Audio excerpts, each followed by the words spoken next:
नमस्ते, आप सभी का स्वागत है आज की इस परिचर्चा में।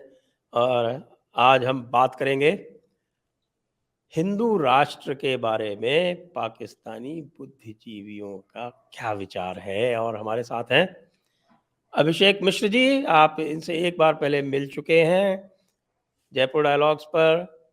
उस समय ये जर्मनी में पीएचडी कर रहे थे लॉ में। इस समय ये एसोसिएट प्रोफेसर हैं India international university of legal education and research, Goa में।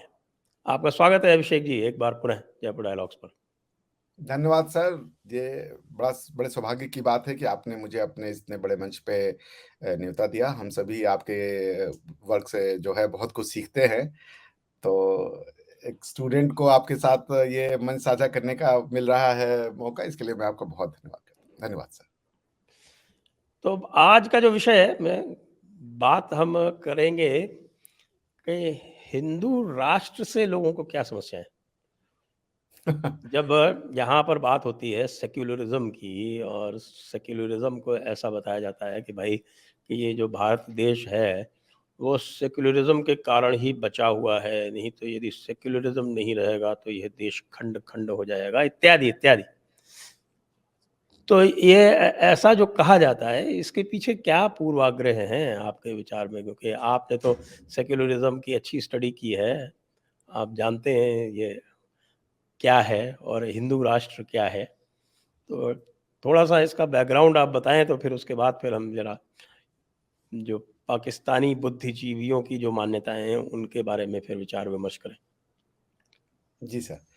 सर देखिए, भारत में कई कॉन्सेप्ट्स बाहर से लाए गए और उन कॉन्सेप्ट्स को बिना समझे या बिना उसकी जो भौगोलिक रिक्वायरमेंट की बात को सोचते हुए उसको लागू कर दिया गया या उसको बता दिया गया कि हमारे यहाँ ही लगेगा। जैसे आप देखिए, हमारे यहाँ जो सेक्युलर वर्ल्ड है वो तो खुद ही 1976 के बाद लगा, जब इमरजेंसी लगाई इंदिरा गांधी जी ने और 42nd अमेंडमेंट पे जो उन्होंने ये कॉन्स्टिट्यूशन में चेंजेस लाए, उसके रिजल्ट में सेक्युलरिज्म आया। सेक्युलरिज्म कभी पार्ट नहीं था।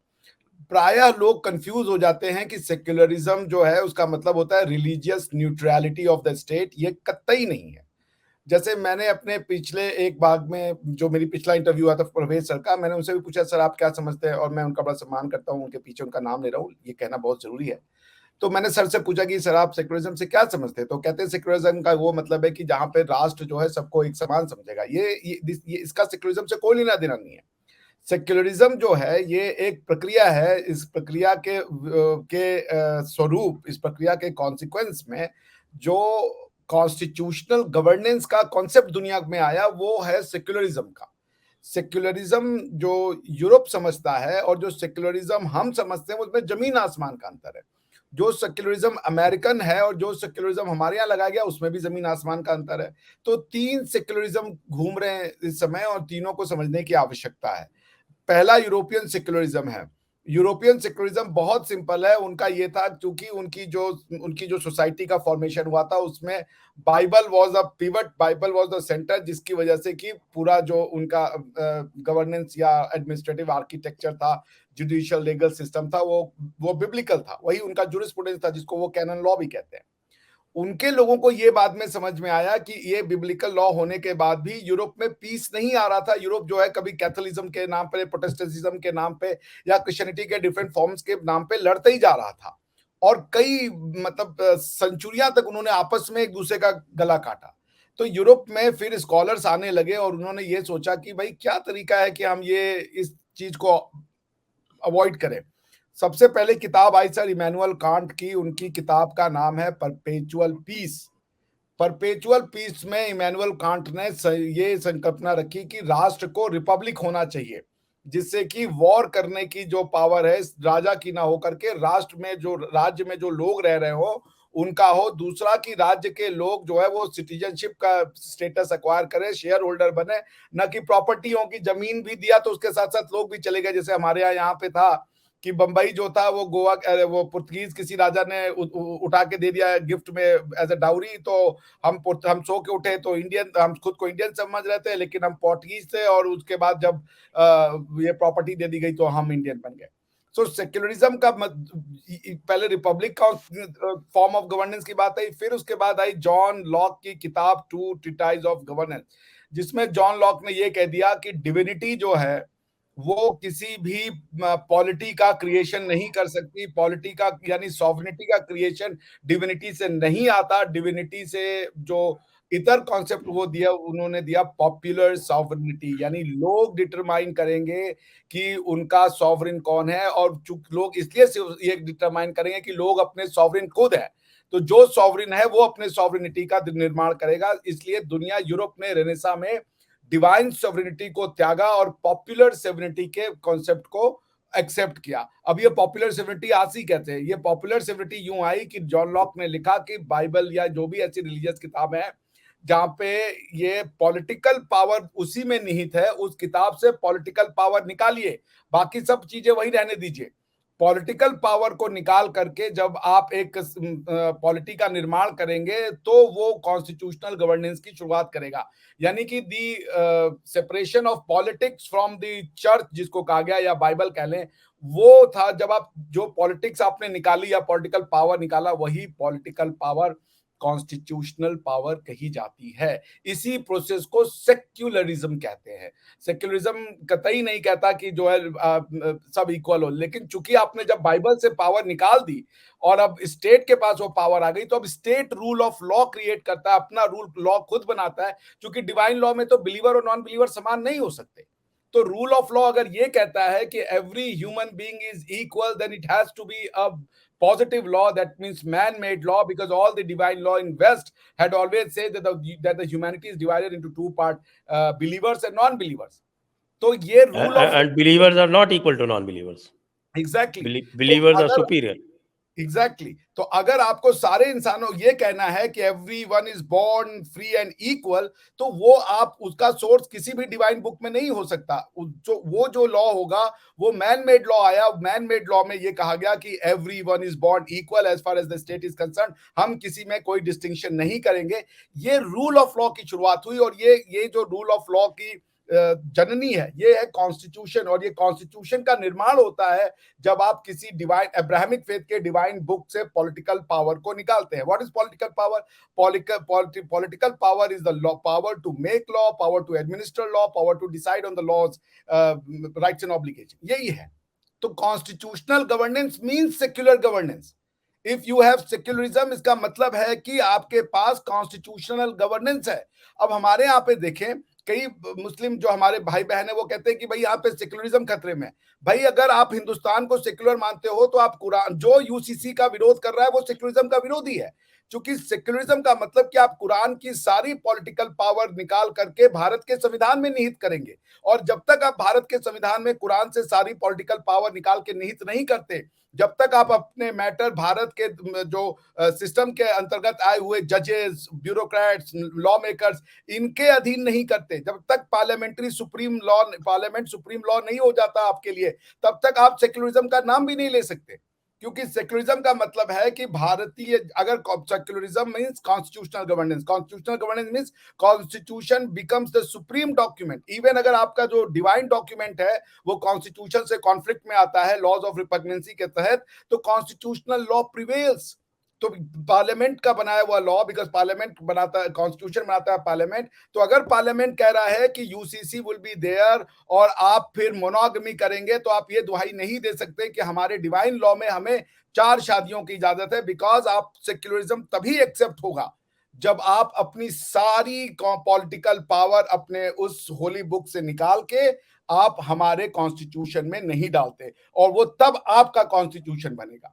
जब तक आपके पास सरिया रहेगा तब तक आप सेक्युलर गवर्नमेंट में नहीं रह सकते, तब तक आप कॉन्स्टिट्यूशनल गवर्नेंस में नहीं रह सकते, तब तक आप बेसिकली इस्लामिक स्टेट में रह रहे हैं, तब तक आप बेसिकली, आपका कॉन्स्टिट्यूशन कुरान बन जाता है और आपका कॉन्स्टिट्यूशन भारतीय संविधान नहीं बन सकता। तो ये समझने की आवश्यकता है सर। जी, आप सही कह रहे हैं। वैसे तो अब जो इस समय जो डिबेट चल रही है यूसीसी के ऊपर भारत में, उसमें बड़ी अजीब बातें जो हैं वो हमारे तथाकथित सेक्युलर और तथाकथित मुस्लिम पक्ष द्वारा जो है वो कही जाती हैं। वो ये कहते हैं कि फ्रीडम ऑफ रिलीजन का मतलब होता है फ्रीडम ऑफ पर्सनल लॉ, जो है वो उनके पर्सनल लॉ भी उसी रिलीजन के एस्पेक्ट का भाग है। लेकिन मैं आपको एक तथ्य बताता हूँ, जो अभी तक जितनी भी डिबेट मैंने सुनी उसमें किसी में भी नहीं आया। और उसके लिए बहुत सिंपल काम आपको करना है कि आपको 6 दिसंबर 1948 की जो डिबेट हुई थी आर्टिकल 25 के ऊपर, जो ड्राफ्ट कॉन्स्टिट्यूशन में आर्टिकल 19 था, उस ड्राफ्ट आर्टिकल 19 में जो अमेंडमेंट मूव किए गए थे, उसमें एक अमेंडमेंट मूव किया था मोहम्मद इस्माइल, जो मुस्लिम लीग की तरफ से इलेक्ट हुए थे, केरला से थे, और वही मोहम्मद इस्माइल और पोकर साहब जिन्होंने बाद में इंडियन यूनियन मुस्लिम लीग बनाई। तो वो मोहम्मद इस्माइल ने एक अमेंडमेंट मूव किया, और उस अमेंडमेंट में ये कहा गया कि notwithstanding anything, the personal laws will not be covered by the personal laws will be part of this freedom of religion। उन्होंने ये कहा कि पर्सनल लॉ जो है वो फ्रीडम ऑफ रिलीजन से साथ में माने जाएंगे। ये उन्होंने प्रोवाइजो एक डलवाने का एक अमेंडमेंट मूव किया, और वो अमेंडमेंट नेगेटिव किया गया तर्क के साथ, उस अमेंडमेंट को नहीं माना गया। तो आज पलट के इनका ये कहना कि नहीं साहब की पर्सनल लॉ जो है वो फ्रीडम ऑफ रिलीजन का पार्ट है, वो तो बहुत ही अजीब सी बात है, और वो जो आप बात कर रहे हैं उसी से वो बेयर आउट होती है। एक बात और कि कॉन्स्टिट्यूशन तरह तरह के, पाकिस्तान का भी कॉन्स्टिट्यूशन है। पाकिस्तान का कॉन्स्टिट्यूशन कहता है कि the sovereignty of this universe rests in Allah almighty alone. तो अब इसको क्या कहेंगे? ये कॉन्स्टिट्यूशन नहीं है। If you are calling a document constitution, condition number 1, and this is sine qua non, कोई निगोशिएशन नहीं, कोई एक्सेप्शन नहीं, वह सुप्रीम डॉक्यूमेंट होगा। और वो अपने कॉन्स्टिट्यूशन में कहते हैं कि सारे लॉज जो होंगे वो कुरान, होली कुरान और सुन्ना के हिसाब से बनेंगे। तो आपके पार्लियामेंट के पास क्या पावर है? कल को एक मौलवी इस रोड पे खड़ा होकर बोल देगा कि ये जो आपने लॉ बनाया है पार्लियामेंट का, ये कुरान के अगेंस्ट में है। और हालांकि उनका एक वो काउंसिल भी है, दो तरीके के कोर्ट है उनके यहाँ। एक ये लेजिस्लेटिव रिव्यू के लिए उनके यहाँ बकायदा एक ऐसी एक रिलीजियस बॉडी का वो है कि जो लॉज आ रहे हैं वो पूरा होली कुरान और उसके सुन्ना के उसमें हो। So that constitution is a fraud. I mean, आप कैसे क्रिएट कर सकते हो यार इस तरीके का डॉक्यूमेंट? आप कह दो ना कि कुरान आपका कॉन्स्टिट्यूशन है, साफ साफ।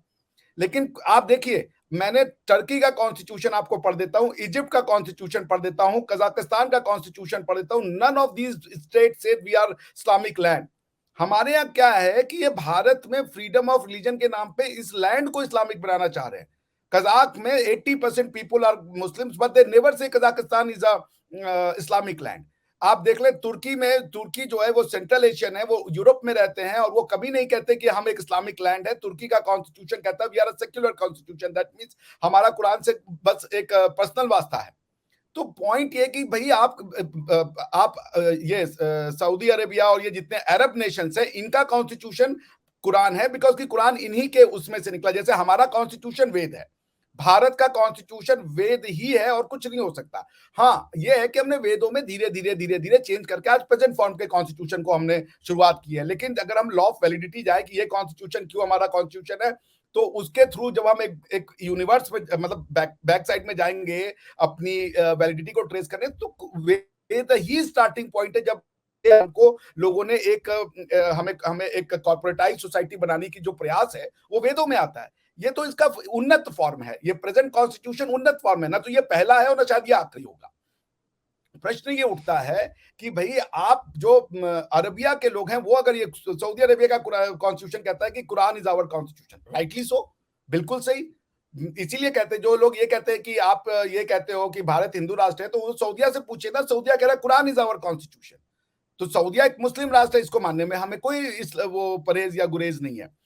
Constitution of Pakistan is a joke to any person जो थोड़ा भी पॉलिटिकल सेंस रखता है या तो लीगल सेंस रखता है।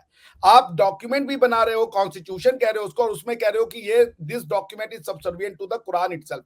कुरान में कौन सी हिस्ट्री है जो पाकिस्तान की हिस्ट्री को डिलिनिएट करती है? वो पूरी अरब हिस्ट्री को डिलिनिएट करती है। आप अब जैसे आप ये देखें, इतनी मिसअंडरस्टैंडिंग है इस समाज में। पठान को मतलब, पठान वर्ड का मतलब मुस्लिम से कर दिया गया। और पश्तूनों का सारा इतिहास ऋग्वेदा में मिलता है। दशराजम युद्ध में, दशराजम युद्ध में जो 10 राजा आए, जो युद्ध हुआ, उनमें से वो उनके लिए वर्ड पख्तान या पश्ता करके वर्ड है, जो कि उसी इलाके के लोगों को कहा जाता था। तो पठान जो है बाय डिफॉल्ट मुसलमान कैसे हो जाएगा भाई? पठान तो बुद्धिस्ट होगा, मुस्लिम भी होगा, पर उसके अलावा बुद्धिस्ट होगा, सिख होगा, हिंदू होगा, सिख और भी जो चीजें होंगी। हमारे यहाँ पठान का मतलब बाय डिफॉल्ट मुसलमान, ये एक मिसकंसेप्शन चल रहा है। तो पाकिस्तान का constitution is a book of contradiction and is a extremely confuse book. उसको कॉन्स्टिट्यूशन कहना कॉन्स्टिट्यूशनल फिलोसफी और कॉन्स्टिट्यूशनल गवर्नेंस का अपमान करना है।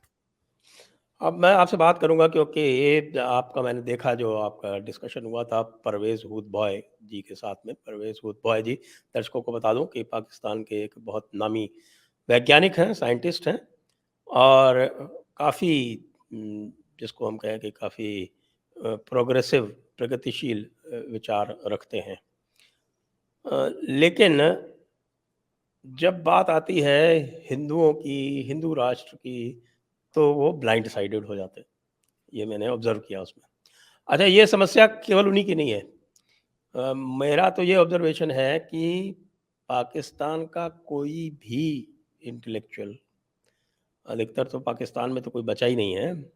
और वैसे यदि कुछ लोगों को देख लें आप, उसमें स्वीडन में रहने वाले इश्तियाक अहमद हैं या कुछ बिजनेसमैन इत्यादि हैं जो अमेरिका में रहते हैं, या लेफ्टिस्ट हैं, हसन निसार हैं जो आपके पाकिस्तान में ही रहते हैं। इन सब की हिंदू धर्म की नॉलेज, हिंदू धर्म का ज्ञान मुझे तो शून्य प्राय लगता है। और इसीलिए मैं इनसे बार-बार सुनता रहता हूँ कि यद्यपि ये पाकिस्तान की आलोचना करते हैं, पाकिस्तान के तौर तरीक़ों की आलोचना करते हैं, वहाँ जो रिलीजियस बिगटरी है उसकी आलोचना करते हैं। लेकिन उसी ब्रेथ में ये भी कहते हैं कि भई भारत को भी इससे सबक लेना चाहिए, भारत को भी जो है वो हिंदू राष्ट्र की तरफ नहीं जाना चाहिए। आपका क्या विचार है? क्या दोनों चीज़ें जो इक्विवेलेंट हैं, इसमें कोई इक्विवेलेंस है? नहीं, कोई इक्विवेलेंस नहीं है। हमने कभी मुस्लिम राष्ट्र का विरोध नहीं किया। सऊदी अरेबिया या पूरा अरबिक लैंड मुस्लिम राष्ट्र है, हम तो एक्सेप्ट करते हैं। पाकिस्तान मुस्लिम राष्ट्र नहीं है, पाकिस्तान हिंदू राष्ट्र है। उसको मुस्लिम तरीके से आप चला रहे हैं, वो हमने एक्सेप्ट किया है, आपको मर्ज़ी है। पॉइंट ये ना, एक थ्योरी है, जो मैंने देखा सर कि अगर ये समझने के लिए कि भारत में 3 तरीके के कॉन्स्टिट्यूशन प्रिवेल करते हैं, जो प्रेज़ेंट कॉन्स्टिट्यूशन की वैलिडिटी ट्रेस करते हैं। जैसे मैंने कहा ना कि भई this document derives its validity from some previous document.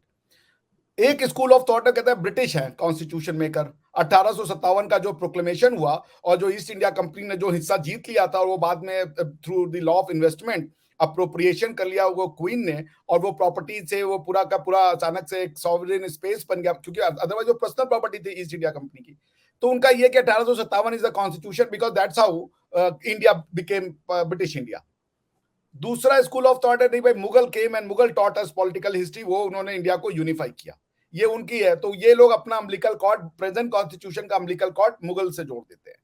तीसरा स्कूल ऑफ थॉट हम जैसे लोगों का है, जो कहते हैं भाई ये मुगल बाहर के आक्रांता थे और हमारा हम तो कंटिन्यूअस चला रहे थे, हमारी सोसाइटी को हमने कॉर्पोरेटाइज्ड वेदों के समय ही कर दिया था। वेदों जब श्रुति का समय था, जब उन्होंने भारत की परिधि का निर्माण कर दिया। कॉर्पोरेटाइज करने का मतलब एक परपेचुअल एंटिटी, जिसका कि अब आप अगर वाइंडिंग अप करेंगे तो वो बिना वहां के लोगों की सहमति से नहीं होगा। तो भारत एक कॉर्पोरेटेड एंटिटी, ये कॉन्स्टिट्यूशन ऑफ इंडिया से नहीं बनी। भारत एक कॉर्पोरेटेड एंटिटी वेदों के समय से बन गई थी। तो हमारा ये मानना है कि अब जो भी इसमें बाहर से आया परमिशन लेके और इसने यहाँ की प्रेजेंट लाइफस्टाइल को यहाँ के लोगों की सहमति के बिना चेंज किया, वो हमारा नहीं है, हमारे में से नहीं है। भाई मैं जर्मनी चला जाऊं और जर्मनी के लोगों को बोलूं कि अब हम यहाँ संस्कृत चलाएंगे, ये जो तुम्हारे चर्च वर्च है वो सब बंद करो क्योंकि तुम्हारा गलत तरीका है। और चूंकि मैं जर्मनी में आके जर्मनी की लड़की से शादी कर लिया है, तो अब मैं जर्मन हो गया और मेरे हिसाब किताब से वो लोग अपने हिसाब को चेंज करें। ये तो एक अजीब सा डॉक्यूमेंट है। तो मैंने ये देखा है सर कि in order to blunt out our argument की ये आक्रांता बाहर के हैं, एक अजीब सी थ्योरी है कि अच्छा बट बेसिकली इंडिया भी एक समय अफ्रीका का पार्ट था और वहां पे 50,000 साल पहले होमोसेपियंस बने। भाई पहली बात कि जब वहां वो अटैच था अफ्रीका में वो इंडियन लैंड, तो वो इंडिया नहीं था, उसको हम इंडिया नहीं कहते। इंडिया की शुरुआत बिब्लिकल, तो वहां पे जो भी हो रहा हो, अब ये कहना कि इंडिया में कोई नहीं था, भाई अगर वो अफ्रीका में भी था तो जो ये लैंड था उसपे भी तो कुछ लोग रह रहे होंगे ना। जब ये टूट के अलग हुआ और ये ड्रिफ्ट करते करते यहां तक आया, तो बाकी लोग क्या तैर के आ गए इस पे? उस पे कुछ लोग हो रहे होंगे ना जो ड्रिफ्ट हो रहे होंगे अलॉन्ग, और उस समय वो अपने आप को इंडियन नहीं कहते थे। इंडियन कहने की शुरुआत तब से हुई जब ये श्रुति सुनाई दी हमें, और जब इस श्रुति का आदान प्रदान हमने करना शुरू किया, जिसको हम वेद कहते हैं, और बाद में धीरे धीरे धीरे मुझे इस पे गालियां पड़ेंगी क्योंकि लोग समझ नहीं पाएंगे मैं कहना क्या चाह रहा हूं, बट मेरे कहने का मतलब है कि इन लोगों ने ये कहना शुरू किया कि हम भारतीय हैं, हम इंडियन हैं, तब से इस जमीन का नाम इंडियन पड़ा। जब वो जुड़ा हुआ था वहां उसको हम इंडियन कह ही नहीं रहे। और तो हम बात वो तो प्री प्री सिविलाइजेशन की बात है, वो तो एग्जैक्टली आप वो एग्जैक्टली तो वो that's what pre my pre point is. Civilisation सभ्यता के पूर्व की बात है, एक बात। और दूसरी बात उन्होंने ये भी कही थी कि भाई जो उस समय आए तो जो आप जो 7वीं सदी में आए, 8वीं सदी में आए, उनको आप इन्वेडर कहते हैं, तो क्या वो इन्वेडर नहीं थे? अरे भाई, उनकी थ्योरी के हिसाब से जो है पूरा का पूरा होमो सेपियन अफ्रीका में पैदा हुआ, बाकी सब जगह आया, तो भाई उस समय इन्वेजन का कहाँ प्रश्न उठता है? ये तो एग्जैक्टली अजीब-सी, बहुत ही जिसको है कि absurd सी बात है, बेहूदी-सी बात है। इन्वेजन और माइग्रेशन के बीच का अंतर समझना पड़ेगा, क्योंकि भारत अगर जुड़ा भी वहां था, वहां पे तो पहली बात हम उसको भारत कह नहीं रहे। वहां के लोग अगर ये टेक्टोनिक प्लेट से शिफ्ट होकर अगर अगर निकलना शुरू हुआ तो लोग तैयार कर तो आए नहीं होंगे। जो इंडिजीनियस पॉपुलेशन रहेगी वो तो वहीं रही होगी, वो धीरे धीरे धीरे जाके एशिया में फिट हो गई। दूसरी चीज, और मैं बार बार कह रहा हूँ कि कॉर्पोरेटाइज आइडेंटिटी, यानी कि अगर आप सर एक रिसर्च करें, जब इंडिया ब्रिटिश इंडिया के उसमें राज करता था, तो कई बार ये जो प्रिंसली स्टेट्स होते थे या जो दूसरे छोटे मोटे स्टेट होते थे, इनके अगेंस्ट में ये केस होता था कि अक्सर केस होता है कि भाई इनकी जो पॉलिटिकल स्टेटस क्या है। तो कई केसेस में मैं ऐसे केसेस का नाम दे दूंगा जहां ब्रिटिश जजेस ने ये कहा है कि भाई ये कॉर्पोरेटाइज्ड आइडेंटिटी नहीं है, ये एक इंडिया के प्रिंसली स्टेट्स है, इनकी कोई लाइफ गारंटी नहीं है। तो जब आप इन्वेजन कहते हैं, invasion as a word means that you are going entry into a house which is not yours. This is illegal. Invasion is illegal, migration is legal. तो हम इन्वेडर्स उनको कह रहे हैं जब हमने अपनी सभ्यता बना ली, जब हमने अपने एरिया को डिफाइन कर दिया, हमने दुनिया को बता दिया किताबों में लिख करके भाई ये जो हमारा गरुड़ पुराण का जो डेफिनेशन है, फिर हमारे अपने लोगों ने जो डेफिनेशन दी कि भाई इस भूभाग को हम भारत कह रहे हैं, ये हमारा है। और आज आप इसी इसी बेसिस पे, इसी थ्योरी पे वर्ल्ड ऑर्डर बेस है, जिसका कि पिवट है आर्टिकल 2 क्लॉज 4 यूएन चार्टर, जो ये कहता है कि use of force in international relations is prohibited against political sovereignty and territorial integrity. तो ये टेरिटोरियल इंटेग्रिटी क्या यूएन चार्टर का देन है? और आईसीजे के कोर्ट्स ने ये इंटरप्रेट किया है कि आर्टिकल 2 क्लॉज 4 जो है वो यूज कॉजेंस है। यूज कॉजेंस मतलब ये ऐसा लॉ है जो सदियों से होता है। It's a part of a universal customary law, plus it is non derogable. आप इससे कोई डेरोगेशन नहीं कर सकते। तो अगर article 2 clause 4 which says that use of force in against the territorial integrity of a country is an illegal international act, the question arises कि ये जब इंडिया ने अपने आप को पहले ही कॉर्पोरेटाइज कर दिया और वो कह रहा है कि ये इलाका हमारा है, तो वो इलाके को आप बार बार इन्वेट कर रहे हो, तो आप इंटरनेशनल लॉ को तो वायलेशन कर रहे हो ना, बिकॉज की आर्टिकल 2 क्लॉज 4 तो कस्टमरी इंटरनेशनल लॉ है। ये तो हम थोड़े कह रहे हैं, ये तो अब इंटरनेशनल विजडम भी इसको मान चुका है। और उसको वो भी नॉर्मल कस्टमरी इंटरनेशनल लॉ नहीं करके उसको जुस कोजेंस कह रहे हैं। और article 53 of the Vienna convention वो ये कहता है कि jus cogens which is known as peremptory norms. Peremptory norms are non derogable. कोई नेगोशिएशन नहीं हो सकता, they are absolute in nature. तो हम कह रहे हैं, हमें कह रहे हो आप कि हमें ये कहने के लिए कि ये बाहर के आक्रांता है, अजीब अजीब थ्योरी ले आ रहे हो। भाई we are the one who respect rule of law inside our country, we are the one who respect rule of law outside our country. हमारा ये कहना है कि मुगलों ने आर्टिकल 2 क्लॉज 4 यूएन चार्टर का, जो एक कस्टमरी इंटरनेशनल लॉ है, जो जुस कोजेंस है, परम्प्ट्री नॉर्म है, उसका वायोलेशन किया। इसमें क्या आपको ऑब्जेक्शन है भाई? अगर आप भाई यूनाइटेड स्टेट्स और निकारागुआ के केस में निकारागुआ ने यूएन चार्टर को नहीं साइन किया था या वापस ले लिया था, फैक्ट्स इधर उधर हो सकते हैं मेरे, वो बेसिकली होता था कि आपको देना पड़ता था कि we accept the charter and all that. तो बाद में उन्होंने शायद अपना ये एक्सेप्टेंस वापस ले लिया था। तो जब कोर्ट ने इंटरप्रिटेशन शुरू की कि भाई क्या article 2 clause 4 as a treaty rule will apply on the Nicaragua और नॉट, तो उन्होंने ये कहा कि भाई though it is not applicable as a treaty rule, but अगर आप article 4 of the 3 and 4 of the Vienna convention on law of treaty के साथ पढ़ें कि अगर treaty if a customary rule has been incorporated as a treaty rule, then the customary rule do not lose its independent identity. यानी कि अगर कोई customary law को बाद में लिखित लॉ में परिवर्तित कर दिया जाए तो कस्टमरी लॉ अपनी आइडेंटिटी लूज नहीं करता, that survives independent of the treaty law. तो अगर 2 क्लॉज 4 आ भी गया यूएन चार्टर में 1945 में फोर्स हुआ, 1945 में तो इंडिया सॉवरेन स्टेट भी नहीं था। तो भी आर्टिकल 2 क्लॉज 4 की एक जो कस्टमरी लॉ के रूप में तो एप्लीकेशन होगी ना। तो 2 क्लॉज 4 तो हम तो 2 क्लॉज 4 मांग रहे हैं ना, हम तो कह रहे हैं कि ये जो मुगल थे इन्होंने आर्टिकल 2 क्लॉज 4 का वायलेशन किया। और आप कह दो कि ये इंटरनेशनल विजडम के अगेंस्ट में, आप कह दो कि ये जो आईसीजे के जजेस ने लिखा है कि article 2 clause 4 is a just question, गलत है, हम मान लेंगे आपकी बात। मगर आप अजीब अजीब सी थ्योरी दे रहे हो भाई। जब अफ्रीका में जुड़ा हुआ था उस समय इंडिया नहीं था। हम कॉर्पोरेटाइज्ड इंडिया की बात करें, कॉर्पोरेटाइज्ड इंडिया की शुरुआत होती है जब हम लोगों ने इस इलाके में अपने आप को इंडियन या भारतीय कहना शुरू किया। That's our basic argument sir. दूसरी चीज़ इसमें एक और जो है वो देखने वाली बात है कि ये जो इस्लामिक रूल जो है, वो इस्लामिक रूल की जब आलोचना करते हैं तो उसका इक्विवेलेंस ढूंढते हैं हिंदू रूल में, जबकि जो इस्लामिक रूल है उसका फंडामेंटल है कि believer, non believer, my self and other, adhering का कॉन्सेप्ट है इस्लामिक रूल में। और उसमें जो अदर है उसको या तो सेकंड क्लास सिटीजन या तो उसको बिल्कुल ही जीने का जो अधिकार है वो समाप्त कर दिया जाता है, या फिर उसको सेकंड क्लास सिटीजन या जिसको जिम्मी कहते हैं, अरबिक में दिम्मी कहते हैं, हमारे यहाँ उसको प्रोनाउंसिएशन अलग है, जिम्मी। तो वो वहाँ जिम्मी का कॉन्सेप्ट है, और जिम्मी का कॉन्सेप्ट जो है उनका जो कॉर्पोरेटाइज्ड लॉ है, उनका जो कस्टमरी लॉ है, उसमें जिम्मी इज एन इनग्रेन्ड कॉन्सेप्ट। जजिया देना पड़ता है उसको, और उसको सेकंड क्लास सिटीजन के रूप में बहुत सारी ह्यूमिलेटिंग कंडीशंस एक्सेप्ट करके उसको रहना पड़ता है। हिंदू राष्ट्र में तो इस तरह की कोई बाध्यता है नहीं। हमारे यहाँ तो सर्वे भवन्तु सुखिनः सर्वे सन्तु निरामयाः समम सर्वेषु भूतेषु, सबकी बराबरी का कॉन्सेप्ट जो है वो आज से नहीं अनंत काल से है।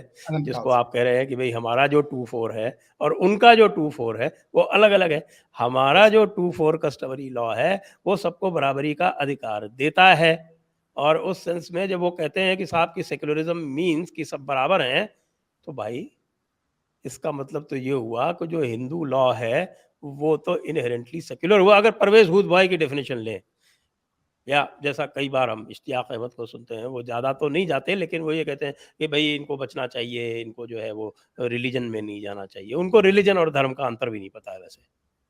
जी नहीं सर, मैं ये कह रहा हूँ कि हम 2 क्लॉज 4 नॉन नेगोशिएबल है। ये इनका 2 क्लॉज 4 हमारा 2 क्लॉज 4 नहीं होगा। उसका रीजन ये है कि टेरिटोरियल इंटेग्रिटी, अगर आप कोई लॉ बाद में ला रहे हो जो टेरिटोरियल इंटेग्रिटी के लॉ को वॉयलेट कर रहा है, तो आपका लॉ गलत है। द कॉन्सिक्वेंस ऑफ परम्पटरी नॉर्म, जैसे आर्टिकल 13 पूरे फंडामेंटल राइट को यूएन चार्ट, अरे कॉन्स्टिट्यूशन ऑफ इंडिया में जो क्लॉज टीथ देता है वो तो आर्टिकल 13 है ना। आर्टिकल 13 कहता है कि भाई laws made by state contrary to the fundamental rights are void.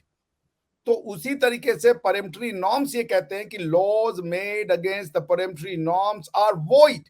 So even if you have come up with a new law which allows you to simply violate the territorial integrity, that law happens to be void by the strict interpretation and application of law.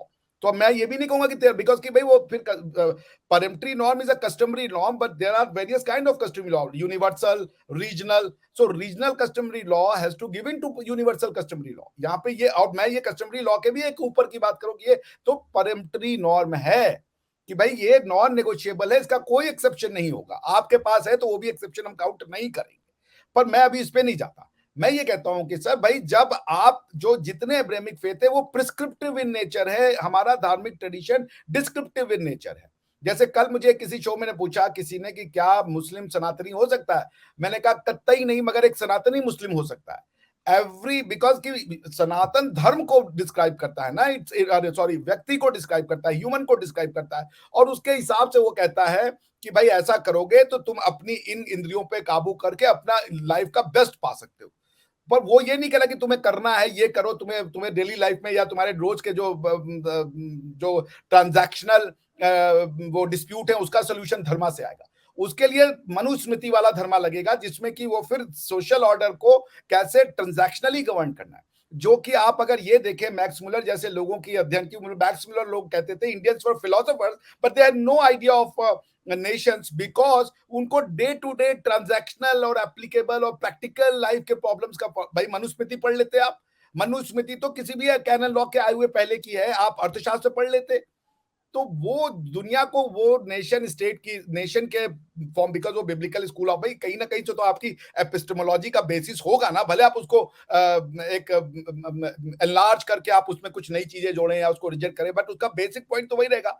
So west has always understood the world in sense of nation.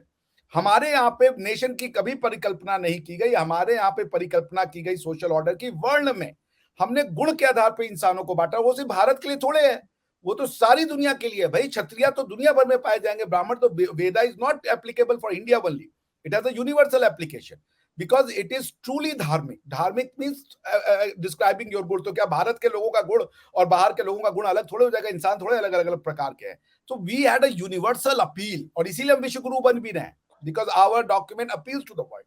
तो मेरा ये कहना है sir कि ये लोग हमारी theory को अपनी थ्योरी से एनालाइज करने, भाई वर्ण सिस्टम पढ़ तो लो, उसकी सोशियोलॉजी मत बताइए हमें। सोशियोलॉजी के लिए हमारे पास तरीके हैं उसको एड्रेस करने के लिए, हमारे पास अलग अलग लोगों ने समय समय पे उसको सोशियोलॉजिकली ठीक करने के लिए, संत तुकाराम आए, संत और भी बहुत से लोगों ने आए जिन्होंने सोशियोलॉजिकल प्रॉब्लम को ठीक किया, but no one challenge the philosophy. आप फिलोसफी की बात करो ना, is nation equivalent to varna system? और आपका नेशन, अगर आप दुनिया को, आप भारत को नेशन में देखने के लिए तैयार हो, भारत को ट्राइबल नॉन ट्राइबल में बांटने के लिए तैयार हो, क्योंकि वो आपकी अंडरस्टैंडिंग है, और हम आपको अगर क्षत्रिय ब्राह्मण और उसमें देखने को तैयार हो, तो आप कह रहे हो कि आप इसका एप्लीकेशन यूनिवर्सल कर रहे हो। आप अपनी किताबों की यूनिवर्सलिटी को अप्लाई करके हमको नेशंस में, कि मराठा एक नेशन है, भाई छत्रपति शिवाजी महाराज ने हिंदवी साम्राज्य की लड़ाई लड़ी, हमें पढ़ा दिया वो मराठाओं की लड़ाई लड़ रहे थे। मैं भी भैया ये बार बार कहता हूँ मराठा एम्पायर, मराठा एम्पायर, ये बिकॉज मेरे जबान में ही घुस गई है ये। सो हमें जिसे जिसे कहते हैं ना एग्जैक्टली थ्योरी ऑफ रिलेटिविटी लगती है, यहाँ पे आइंस्टाइन बनने की जरूरत है कि भाई आपके देखने से कुछ और है, मेरे देखने से कुछ और है।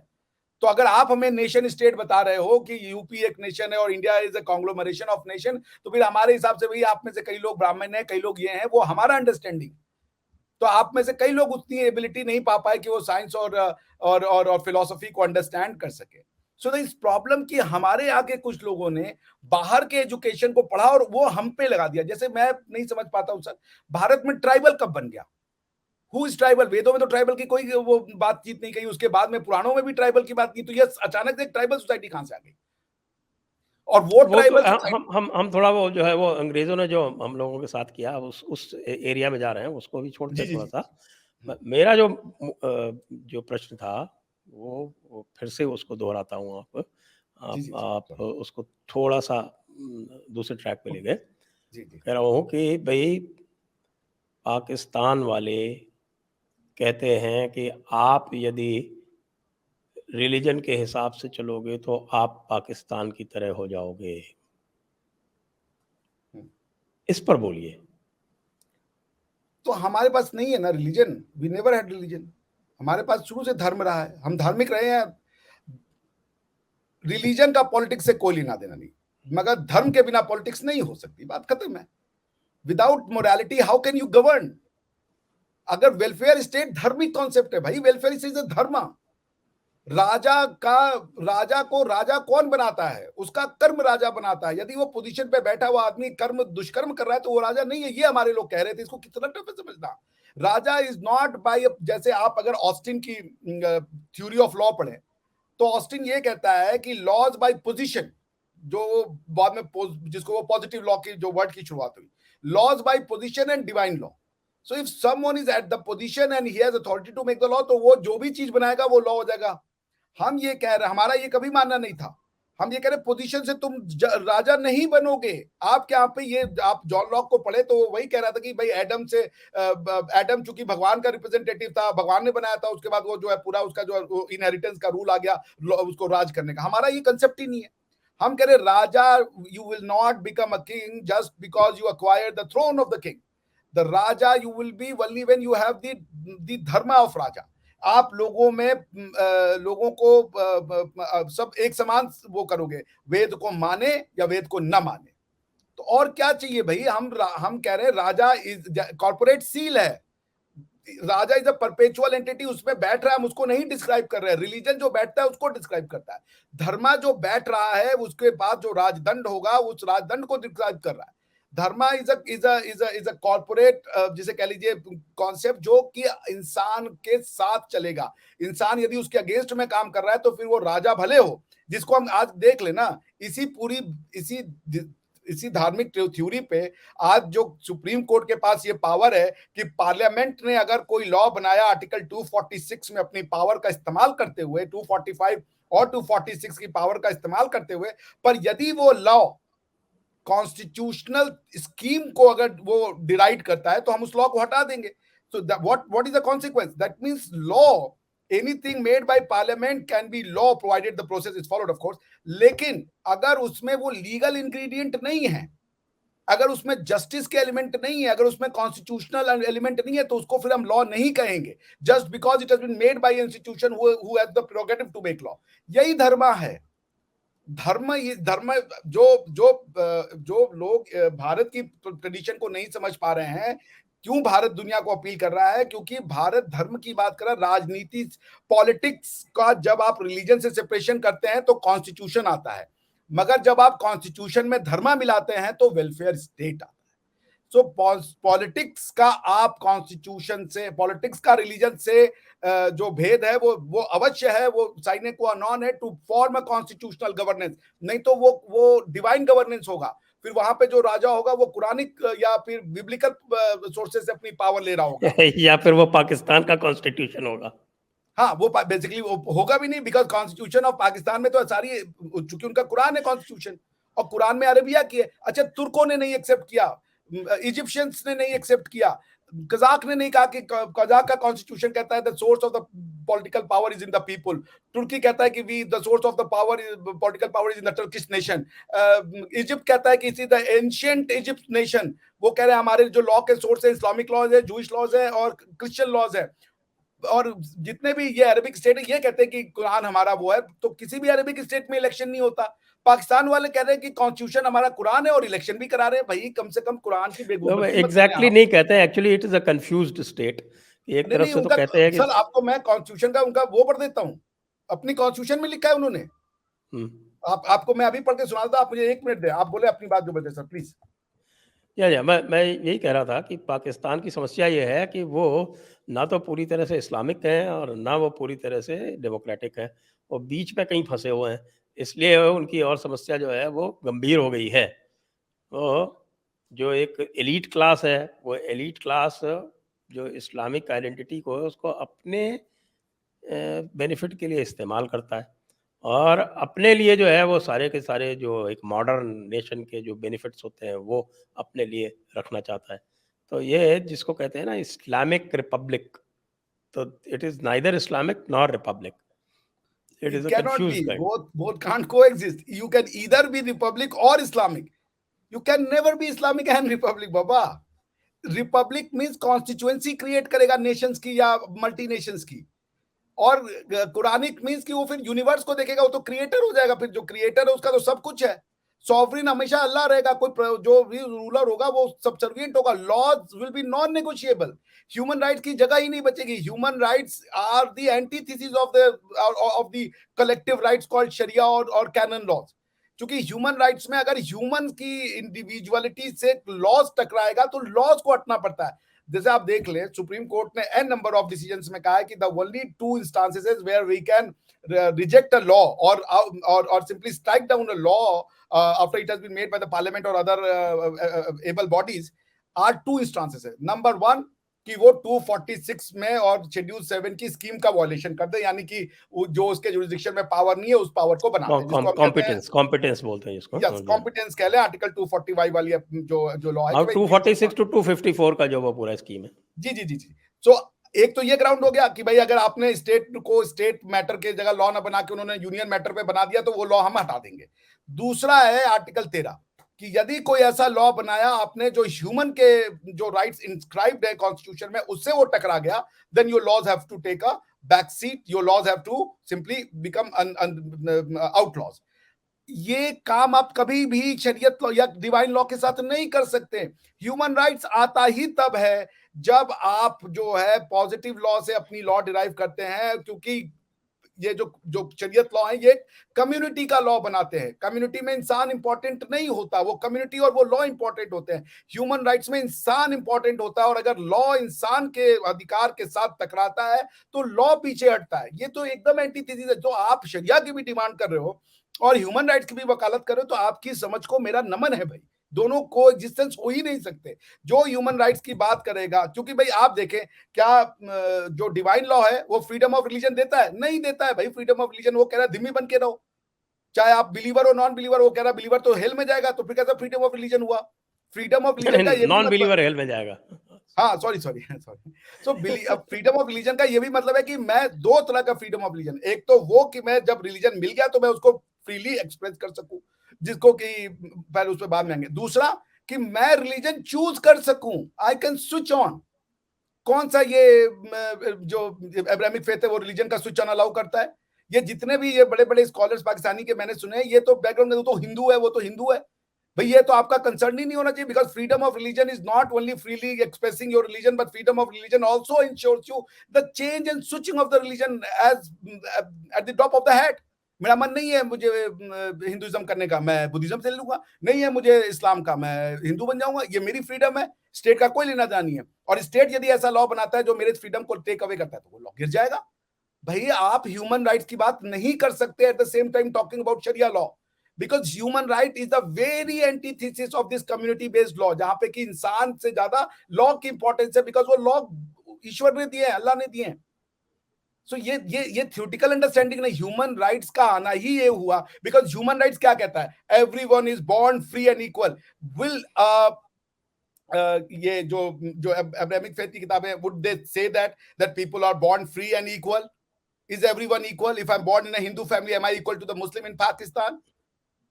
Absolutely वो तो not. वो तो कुरान में तो इतनी चीजें उन्होंने तो ये लिख रखा है कि भाई जो नॉन बिलीवर है उसका स्टेटस तो कीड़े मकोड़ों से भी नीचे है, वर्स्ट तो ऑफ मैं क्रीचर, तो 6.97। एग्जैक्टली ना। तो आप आर्टिकल 1 को यदि यूडीएचआर के आर्टिकल 1 को, जो कि नए पूरे सृष्टि, it's a kind of constitution of the world itself, जो कह रहा है everyone is born equal and free, तो ये आप सीधा, it's a blasphemy in the strictest possible sense. It's a blasphemy because God कह रहा है कि नहीं, everyone is not born free and equal, और आप कह रहे हो by being a human that everyone is born free and equal. This is a direct contradiction. ये इससे बड़ा ब्लास्फेमी कुछ नहीं हो सकता। जितना इंडियंस ने ब्लास्फेमी किया है ना, ईश्वर अल्लाह तेरो नाम, ये ब्लास्फेमी है भाई, फॉर गॉड सेक।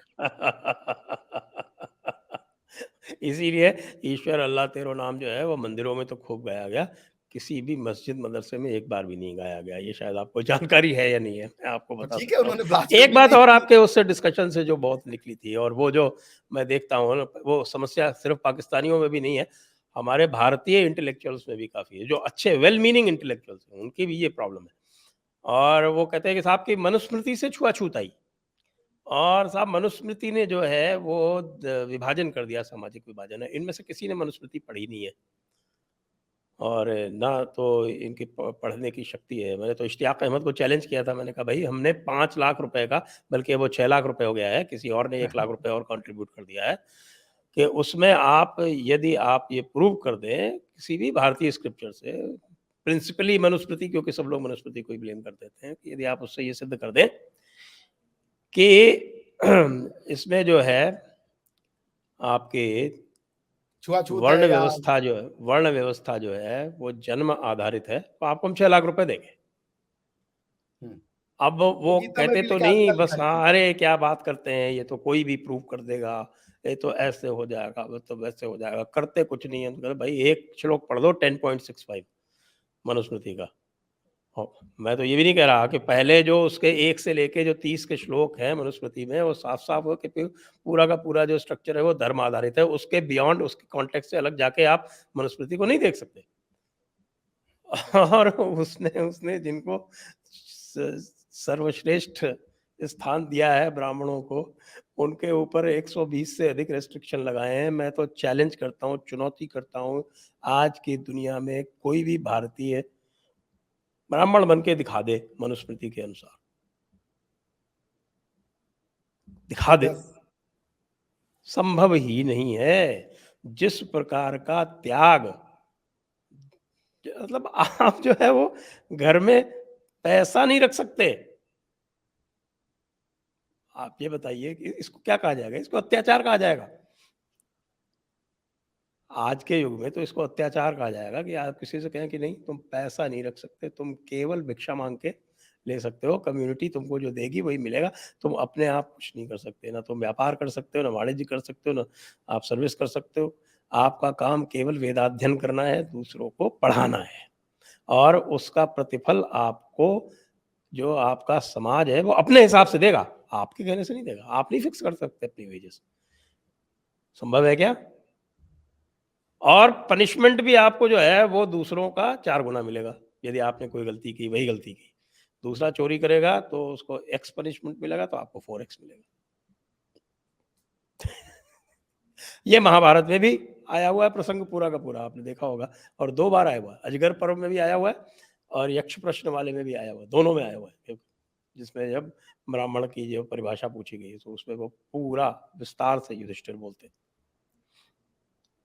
और ये तो भी ये जो है उस दिन वो परवेज़ भूतभाई भी बोल रहे थे कि मनुस्मृति ने ऐसा कर दिया। ये लोग मूर्ख हैं क्या? ये वही परवेज़ भूतभाई है जिनसे मैंने सीखा था कि साइंटिफिक प्रोसेस क्या होता है। इनसे मैंने सीखा था कि साइंटिफिक प्रोसेस का मतलब होता है वेरिफाएबिलिटी, यूनिवर्सैलिटी, रिपीटेबिलिटी एंड फॉल्सिफाएबिलिटी। और ये स्वयं उस एम्पिरिकल मेथड को फॉलो नहीं कर रहे, बिना पढ़े कुछ भी बोल रहे हैं। एग्ज़ैक्टली। बेसिकली भारत को दूसरों ने पढ़ा, अपने हिसाब से लिख दिया। और किसी ने मैंने उनको भी कहा कि भारत की फिलॉसफी को लिखा जाना चाहिए, भारत की हिस्ट्री को लिखना इज नॉट इम्पोर्टेंट। क्योंकि आप दुनिया को कॉन्क्वेस्ट बेस्ड ऑर्डर से, ये जो हिस्ट्री है ये डिस्क्राइब करते हैं ना पॉलिटिकल पावर कॉन्क्वेस्ट के बेस पे। मैंने सर से भी कहा, मैंने कहा भाई किसने तलवार उठाई कि हम भारत बनाएंगे? कल्चरल इवोल्यूशन हुआ, लोग इन्फ्लुएंस होते चले गए थ्योरी से और भारत बनता चला गया। भारत कोई किसी ने एक दिन में इतने, क्योंकि उनका क्वेश्चन ये था, जब मैंने वो विष्णु पुराण का वो क्वेश्चन पूछा तो उन्होंने कहा मुझसे कि भाई ये तो किसी ने लिख दिया, उन्होंने लोगों से पूछा। तो मैं बोलना चाहता था पर चूंकि बात अदर हो गई तो मैं उनसे ये पूछना चाहता था भाई 2 पॉसिबिलिटी अराइज होती है। एक तो उसने लिख दिया ये समझ के बाद, दूसरी कि क्या आपने ये पूछा उससे कि क्या उसने नहीं पूछा था लोगों से? भाई जब उसने ट्रैवल कर लिया होगा तभी तो लिखा होगा ये बात, वरना उसको ये कैसे पता कि यहाँ से यहाँ तक का इलाका भारत है? और मजे की बात है, जितने ब्रिटिश वही वो विष्णु हिस्टोरियन पुराण आए, वाला ना ही हिमाद्री उत्तरम शैव वाला यत् था। समुद्रश्च जी, हिमाद्रिश्चैव दक्षिणे, जी। तो वही अब वाला आप श्लोक। ये कैसे वेरीफाई करोगे कि तो उन्होंने कहा कि क्या सबको संस्कृत पता थी? तो फिर मैंने उनसे यही कहा कि सर क्या सबको अरबी पता थी? आज मुसलमान है लोग भाई बिना अरबी जाने हुए। लैंग्वेज के लिए आपको क्या जरूरत है ये टेरिटोरियल वो बनाने की? तो अगर आप वो टेस्ट उनके पे लगा रहे हो, हम पे भी वही टेस्ट लगाओ भाई।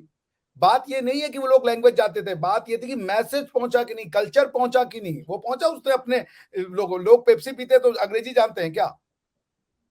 पहुंचा गया ना पेप्सी वहां वहां तक। That's the point. इंडिया की history philosophy, and then I am attempting my next book is going to be on that. I am attempting that, but let's see. अभी कल ही मेरी जी। Thesis, by the way sir I need your blessing, मेरी thesis Taylor and Francis ने कल accept कर ली। So soon it will be out, बधाई हो माय आपको थर्ड बुक। बहुत बहुत। धन्यवाद सर। बहुत बहुत बधाई हो। तो क्या क्या आने वाली है आपकी बुक? मैंने लिखा था extra judicial killing, a comparative analysis of international norm and municipal norm. कि क्या एक्स्ट्रा जुडिशियल किलिंग, नॉर्मली लोग पुलिस इनकाउंटर को समझते हैं, but any killing which is not judicially sanction, तो फिर वॉर भी तो उसी में आता है ना। वॉर कौन सा आप पूछ के जाते हो लोगों से? तो फिर मैंने उसको वॉर के कंटेक्स्ट में एनालाइज किया कि why are war happening, arm conflict happening, persistent about मतलब डिस्पाइट क्या इंटरनेशनल नॉर्म्स म्युनिसिपल नॉर्म्स में मिसअंडरस्टैंडिंग है, वो दोनों एक दूसरे को समझ नहीं रहे हैं। तो इसी के एनालिसिस में मैंने एक किताब लिखी है सर, जी। थीसिस लिखी अपनी। तो आपको उसके लिए अग्रिम बधाई। और धन्यवाद। आज की चर्चा हम यहीं पर समाप्त करेंगे। और मेरा आपके आज के चर्चा से जो निष्कर्ष है वो ये है कि पश्चिम के जो बुद्धिजीवी हैं, समस्या उनमें भी यही है, बहुत अधिक रूप से है, लेकिन उसमें बहुत सारे ऐसे हैं जिन्होंने भारत के दर्शन को समझा है और जिन्होंने हिंदू धर्म को समझा है और उनको उसकी गहरी समझ के कारण वो उसमें से कुछ निष्कर्ष निकाल लेते हैं। लेकिन जो पाकिस्तान के जो भी इंटेलेक्चुअल हैं और बड़ी संख्या में भारत के भी जो मुस्लिम इंटेलेक्चुअल्स हैं, उन्होंने कभी भी हिंदू धर्म को समझने का प्रयास नहीं किया। और नहीं। चूंकि उन्होंने हिंदू धर्म को समझने का प्रयास नहीं किया, इसलिए वो उसको एक अजीबो-गरीब एक तरह इस्लामिक नज़रिए से देखते हैं या फिर करेक्ट, पश्चिमी नज़रिए से देखते हैं। करेक्ट, और इस कारण वो बहुत ही अजीबो-गरीब निष्कर्ष पर पहुंच जाते हैं, जो किसी भी स्थिति में कहीं से भी सही नहीं है। हिंदू पाकिस्तान एक अलग धारणा है, जिसमें सब बराबर होते हैं। क्यों? कि पाकिस्तान का अर्थ होता है कि भाई पवित्र स्थान। तो एक यदि हिंदू पवित्र स्थान होगा, तो वह मुस्लिम पाकिस्तान या मुस्लिम पवित्र स्थान के बराबर कभी नहीं होगा। क्योंकि हिंदू पवित्र स्थान में जो गैर हिंदू है, उस वहाँ उस देश में या उस स्थान पर उसका आना वर्जित नहीं है। मंदिर में भी यदि वो, आप जानते हैं ना, साइन करके कि हमारी आस्था है, तो मंदिर में भी जा सकता है वो। हाँ, लेकिन हाँ, मक्का और मदीना में तो दूर-दूर तक नहीं जा सकते। आपको रास्ता ही अलग करना पड़ता है वहाँ से। तो इसी पर मैं इस चर्चा को आज यहीं समाप्त करता हूँ। बहुत-बहुत धन्यवाद आपको। जय हिंद, वंदे मातरम। जय हिंद, वंदे मातरम।